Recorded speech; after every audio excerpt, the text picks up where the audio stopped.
Welcome to Kenton Teaches. Enjoy the video. You must act now. Locate any saved recovery codes and open accounts where you already have an active session.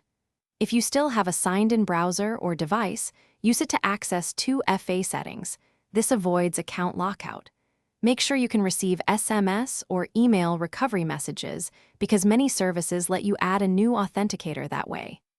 Once done, keep recovery codes visible and secure. They are the single fastest way to regain access if the authenticator is lost. If you still have the old phone, open Google Authenticator and use export accounts to generate a QR, then scan it with the new phone. This preserves timestamps and codes.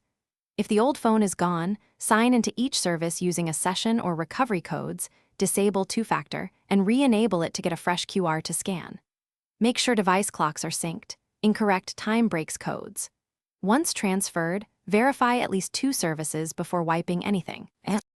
After migrating, save new recovery codes in a password manager and a physically secure location. This reduces future risk. Make sure you remove the lost phone from account device lists and revoke any active sessions. If something goes wrong and you're locked out, contact the service provider's support, provide identity verification, and use recovery codes if available. This is the usual path back. Finally, enable multiple recovery methods to prevent a single point of failure. Thanks for watching. Please subscribe if this video was helpful.